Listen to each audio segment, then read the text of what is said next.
ప్రభు యొక్క ఘనమైన నామాన్ని బట్టి ప్రతి ఒక్కరికి వందనాలు చెల్లిస్తూ ఉన్నాను.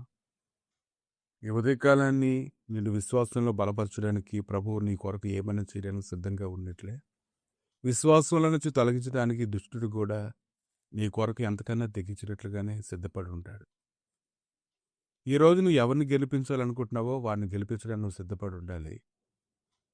మిక్కిలి ప్రయాసతో సమస్త విషయంలోనూ నీ విజయాన్ని పొందుకోవడానికి నువ్వు సిద్ధపడి ఉండాలి. యోషువ 10వ అధ్యాయము 12వ వచనం. యెహోవా ఇశ్రాయేలు ఎదుట అమోరీయులను అప్పగించిన దినమున ఇశ్రాయేలు వినిచుండగా యెహోషువ యెహోవాకు ప్రార్థన చేసెను. సూర్యుడా, నీవు గిబియోనులో నిలువుము, చంద్రుడా, నీవు అయ్యోను లోయలో నిలువుము. జనులు తమ శత్రువుల మీద పగ తీర్చుకున్న వరకు సూర్యుడు నిలిచిన చంద్రుడు ఆగెను అన్న మాట యాషారు గ్రంథంలో రాయబడి ఉన్నది కదా. సూర్యుడు ఆకాశం మధ్య నిలిచి ఇంచుమించు ఒక నాడెల్లా అస్తమింప త్వరపడలేదు. యెహోవా ఒక నరుని మనవి వినిన ఆ దినము వంటి దినము దానికి ముందే గాని దానికి తర్వాతనే గాని ఉండలేదు. నాడు యెహోవా ఇశ్రాయేలు పక్షముగా యుద్ధం చేసెను. అప్పుడు యెహోషువయు అతనితో కూడా ఇశ్రాయేలు అందరూ గిల్గాలులోని పాలెంలోని తిరిగి వచ్చారు. దేవుడు యెహోషువని ఎంత గొప్ప చేశాడంటే, యెహోషువని దేవుడు గొప్ప చేయడానికి గాను యెహోషువ దేవుని యొక్క స్వాధీనంలో ఉండడాన్ని మనం చూస్తున్నాం. ఈరోజు నువ్వు ఆయన స్వాధీనంలో ఉండండి. కీర్తన గ్రంథము 148 అధ్యాయము 3వ వచనం. సూర్య చంద్రులారా ఆయనను స్తుతించడి, కాంతిగల నక్షత్రములారా మీరందరూ ఆయనను స్తుతించడి.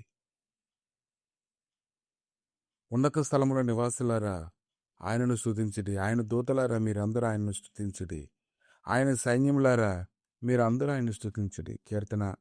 కీర్తనలు 148 అధ్యాయం 2వ వచనం. కనుక సర్వశక్తిమంతుడైన జీవాధిపతి అయినటువంటి దేవుడు నిన్ను విశ్వాసంలో బలపరచడం ఆయనకి ఎంతో ఇష్టమైంది. నీవు కూడా తగినటువంటి ఆసక్తిని చూపించి ప్రతి పరిస్థితులు కూడా విశ్వాసం ద్వారా నువ్వు బలం పొందుకొని మనుషుల వైపు చూడక, పరిస్థితుల వైపు చూడక, నీ మీదకు వరదలే వచ్చేటువంటి సాతానీకు ఒత్తిడి వైపు చూడకుండా నువ్వు పరిగెత్తాలి. కనుక ఎంతమంది అయితే ఆయన విశ్వాసం ఉంచారో వారందరికీ కూడా కృప చూపించడానికి ఆయన శక్తిమంతుడు. ఆయన మనవి వినేటువంటి దేవుడై ఉన్నాడు. యెహోషువ మనవి ఆయన ఆలకించాడు. ఒకవేళ యెహోషువ మనవిగా ఆలకించకపోతే ఇశ్రాయేలీయులు ఆయన యెహోషువ యందు ఎటువంటి నమ్మిక కలిగిన వారుగా ఉంటారు. కనుక నీ కుటుంబంలో నువ్వు పడుతున్నటువంటి ప్రయాసను ఆయన చూస్తాడు. ఖచ్చితంగా నీ ప్రార్థనలు ఆయన ఆలకించి నీ కుటుంబాన్ని నీ స్వాధీనంలో తీసుకుని వచ్చినప్పుడు నువ్వు వారిని వంకరగా నడిపించుకుంటా స్థిరంగా నడిపించి దేవుడిచ్చినటువంటి కృపని నువ్వు చాలా జాగ్రత్తగా ఉపయోగించుకోవాలి.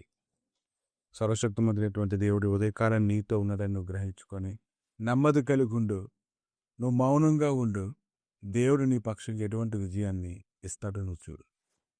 ప్రభువా, నీ దగ్గరగా నష్టాలకునైనా లేఖనాలు వింటున్నటువంటి వారందరిని అప్పగించి ప్రార్థన చేస్తుండగా యెహోషువ జీవితంలో అతను ప్రార్థన ఆలకించి నువ్వు కార్యం జరిగించినట్లే ఈరోజే ఇప్పుడే ఒక అద్భుతాన్ని మా జీవితంలో జరిగించి గొప్ప నెమ్మదితో నీకు నడిపించమని, ఇది శాశ్వతమైన కృప ప్రేమ మరలా మేము అనిపించుకోవటకు మహిమతో నింపమని యేసు నామములో అడిగి వేడుకుంటున్నాము తండ్రి.